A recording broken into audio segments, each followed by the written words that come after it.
Halo Sobat Happy Investor, kembali lagi dengan NH Korindo Sekuritas Indonesia. Kali ini kami akan memaparkan market update sekaligus untuk stock pick untuk tanggal 1 Agustus 2023.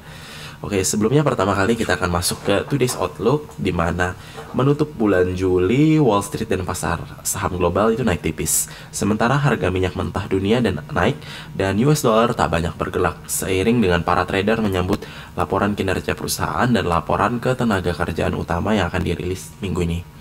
Saham Eropa naik moderat setelah inflasi Eurozone kembali melandai ke level 5,3% year on year sesuai ekspektasi versus 5,5% bulan Juni. Namun core CPI malah masih di level 5,5% year on year, tidak bergeming dari bulan sebelumnya. Pelaku pasar menganggap ini sebagai tanda yang menenangkan bagi European Central Bank untuk mempertimbangkan mengakhiri tren naiknya suku bunga yang brutal.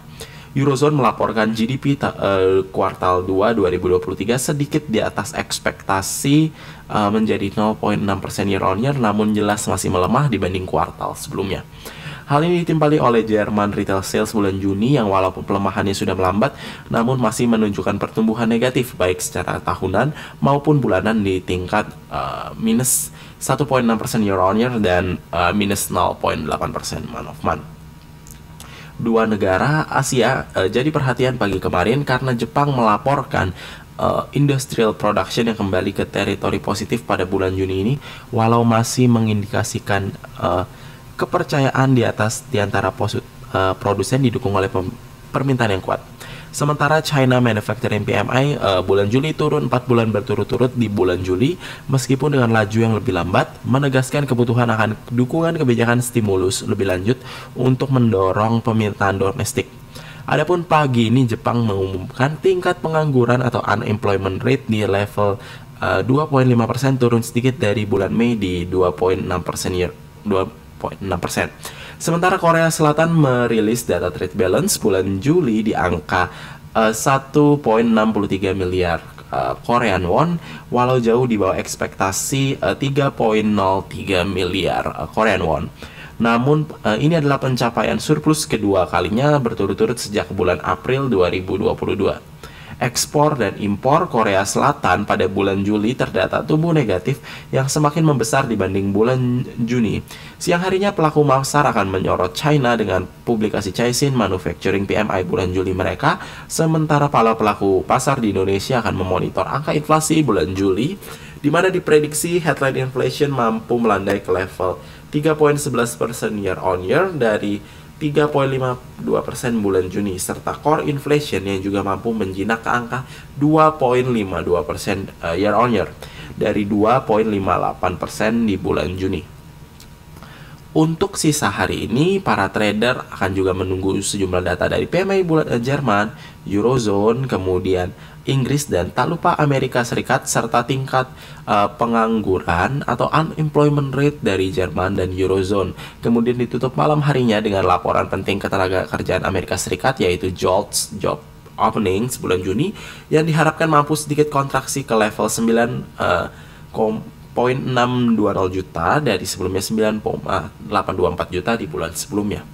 Pada perdagangan terakhir bulan Juli, IHSG menutup posisi kenaikan 0,45% ke level 6931,36 dengan total market return 4%, merupakan performa kenaikan bulanan terbaik selama 2023. Melihat posisi IHSG yang aman di atas support MA10, maka NHKSI Research melihat uptrend ini masih intact dan IHSG berpeluang untuk kembali uji resisten kritikal di 6950 hingga 6970, yang mana jika ditembus akan membebaskan menuju ranah 7000-an.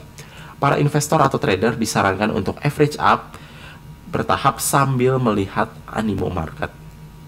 Kita selanjutnya masuk ke most active stocks. Itu untuk 10 teratas most active stocks itu secara transaksi value ini ada dari emiten Bank Mandiri, Bank BRI, BCA, ASI, Telkom, BNI, United Tractors, Maha, Goto, dan Aman Mineral. Selanjutnya untuk foreign transaction, di sini top buy itu ada untuk top foreign buy-nya di sini ada emiten Astra International atau ASI, BMRI, KLBF, BBRI, dan MDKA. Untuk top sell di sini dari foreign adalah Bank BCA, Telkom, Bank BNI, Goto, dan Adaro. Selanjutnya kita akan masuk ke berita domestik terlebih dahulu. 7 perusahaan groundbreaking IKN Agustus, ada Hill hingga Pewon. Sinyal realisasi investasi murni oleh swasta di ibu kota negara atau IKN semakin kuat. Hal ini seiring dengan kabar terbaru Badan Otorita IKN dan pemerintah yang menyebutkan bahwa rencana groundbreaking oleh sejumlah investor pada tahun ini. Sudah ada 7 investor yang mencapai kesepakatan yang akan groundbreaking berasal dari 6 investor domestik dan berada pada 5 sektor, kata Deputi Bidang Pendanaan dan Investasi Otorita IKN, Agung Wicaksono kepada Bisnis dikutip Senin kemarin. Adapun 5 sektor yang dimaksud dari 6 investor domestik yakni rumah sakit, sekolah, mixed use area komersial, rumah sakit, perkantoran, dan hotel. Rencana groundbreaking tersebut akan dilakukan pada Agustus hingga September 2023. Investor yang akan menggarap proyek tersebut mencakup PT Pakuwon Jati Tbk atau Pewon yang akan membangun mixed use hingga rumah sakit yang akan dibandung oleh PT Media Loka Hermina Tbk atau HIL. Selanjutnya untuk dari berita global, ini ada harga minyak mencapai level tertinggi beberapa bulan akibat pengetatan pasokan. Harga minyak menguat ke level tertinggi dalam 3 bulan terakhir pada hari Senin dan mencatat kenaikan bulanan paling tajam sejak Januari 2022, didukung oleh tanda-tanda pengetatan pasokan global dan meningkatnya permintaan sepanjang sisa tahun ini. Minyak mentah berjangka Brent yang diperdagangkan lebih aktif 1,02 USD atau 1,2% menjadi menetap di 85,43 USD per barrel. Kontrak Brent untuk pengiriman bulan September yang berakhir pada hari Senin naik 0,7% menjadi ditutup pada 85,56 USD per barrel. Minyak berjangka Amerika Serikat atau WTI naik 1,22%. 1,22 USD atau 1,5% menjadi 81,8 USD per barrel. Arab Saudi diperkirakan akan memperpanjang pemangkasan produksi minyak sukarela sebesar 1 juta barrel per hari untuk 1 bulan lagi hingga bulan September.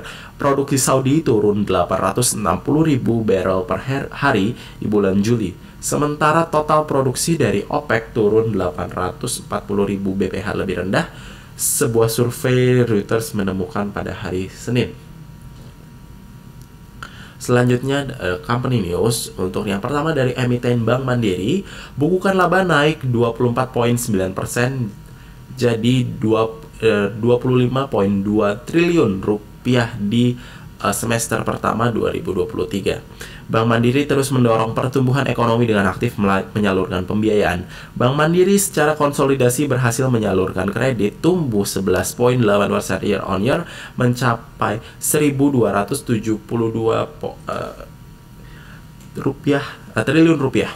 Pertumbuhan kredit ini jauh di atas pertumbuhan industri perbankan pada bulan Juni 2023 sebesar 7,8% year on year. Pertumbuhan kredit ini beriringan dengan kinerja perseroan yang semakin solid, tercermin dari laba bersih Bank Mandiri secara konsolidasi melesat 24,9% year on year menjadi 25,2 triliun rupiah hingga bulan Juni tahun 2023. Selanjutnya dari emiten kedua dari Bukalapak.com Tbk, di mana rugi menyusut menjadi 389,27 miliar rupiah pada semester 1 2023. PT Bukalapak.com Tbk atau Buka masih mencatatkan rugi bersih sebesar 389,27 miliar rupiah pada semester pertama di 2023. Meski demikian, rugi bersih perseroan susut signifikan secara kuartalan. Emiten Buka mencatat rugi bersih sebesar 389,27 miliar rupiah dibanding semester 1 2022 yang mencetak laba 8,59 triliun rupiah. Namun rugi bersih Buka menyusut 61,30% secara quarter on quarter dibandingkan rugi bersih periode 31 Maret 2023 sebesar 1 triliun. Selanjutnya dari emiten Telkom yang mengantongi unrealized gain investasi di Gotoh. PT Telkom atau Telekom Indonesia Persero Tbk melalui PT Telkomselnya membukukan keuntungan yang belum direalisasikan atau unrealized gain atas investasinya di Gotoh atau Gojek Tokopedia Tbk sebesar 451 miliar rupiah pada semester pertama di 2023. Per 30 Juni 2023, Telkom menilai investasi wajar di Gotoh dengan menggunakan nilai pasar saham Gotoh sebesar Rp110 per lembar saham. Selanjutnya, setelah berita global, domestik, dan berita emiten, kita berlanjut ke untuk kalender hari ini, tanggal 1 Agustus cukup banyak yang ditunggu. Dimana untuk dari Amerika Serikat ini ada ditunggu S&P Global US Manufacturing PMI dan ISM Manufacturing. Kemudian dari China ada China PMI Manufacturing. Kemudian dari Jerman ini ada Unemployment Change dan HCOB Germany Manufacturing PMI. Selanjutnya dari Korea ada Trade Balance dan S&P Global South Korea PMI Manufacturing. Kemudian dari Jepang ada Jobless Rate, Job to Applicant Ratio dan Jibun Bank Japan PMI MFG. Selanjutnya dari Indonesia ada S&P Global Indonesia PMI Manufacturing dan CPI Year on Year. Oke, selanjutnya untuk corporate calendar ada RUPS dari 2 emiten yaitu HOTL dan Icon. Selanjutnya kita berlanjut ke proyeksi HSG. Untuk tanggal 1 Agustus 2023 proyeksinya adalah bullish konsolidasi di mana saat ini menguji resisten kritikal atau upper channel sideways-nya. Di mana untuk level support ada dinaikkan menjadi 6890, 6830, 6765 hingga 6740, 6670, 6620 hingga 6600, 6560 hingga 6550. Resistennya ada kuat di 6950 hingga 6970. Selanjutnya jika tertembus akan menguji resisten angka psikologis di 7000. Advice-nya adalah speculative buy atau average up accordingly. Untuk stock pick pertama ini dari emiten SIDO muncul TBK. Overview-nya adalah doji di area support channel dan level previous low bulan Oktober 2022 dengan RSI yang sudah oversold. Di mana advice-nya adalah speculative buy, entry level di 640. Jika berhasil rebound itu akan menuju average up-nya di level 660. Untuk target pertama di 680, selanjutnya di 700 hingga 705, 720 hingga 730. Stop loss di 630. Emiten kedua selanjutnya adalah dari PTPP BUMN Karya, di mana overview-nya adalah uji support MA20 dan uji resistance di MA20. Advice-nya adalah speculative buy di entry level 605 hingga 600. Average up jika berhasil menembus 620. Untuk target itu ada di 660 hingga 680, 700 hingga 740. Stop loss jika melewati level 590. Emiten ketiga adalah Antam, Aneka Tambang Tbk. Overview-nya ini memang ada sedang usaha untuk breakout dari resistance ketiga MA-nya, di mana saat ini sedang menguji resistance jangka pendeknya. Advice-nya adalah speculative buy, entry levelnya di 1985. Average up jika berhasil menembus 2000. Untuk target pertama di 2060, selanjutnya di 2150 hingga 2300, stop loss jika menembus 1950. Selanjutnya dari emiten keempat adalah dari Tbk, Tower Bersama Infrastructure Tbk, di mana overview-nya adalah uji resistance MA10 dan MA20. Setelah itu coba patahkan tren jangka turun jangka pendek ini sekaligus MA50-nya. Advice-nya adalah speculative buy di level entry 1930. Average up jika berhasil melewati 1980. Untuk target itu pertama ada di 2000 angka psikologis, selanjutnya di level 2050, 2180, 2250 hingga 2270. Stop loss jika menembus level 1880. Selanjutnya dari emiten terakhir ini ada dari emiten Tekim, TWG Kimia Tbk, di mana overview-nya adalah on the way menuju target pattern parallel channel yang di garis birunya, di mana Tekim juga berhasil rebound dari support lower channel uptrend dan support MA10 dan MA20-nya. Advice-nya adalah speculative buy di entry level 6750. Average up jika berhasil melewati 6900. Untuk target itu pertama ada di 7000, selanjutnya di 7250, 7400 hingga 7800.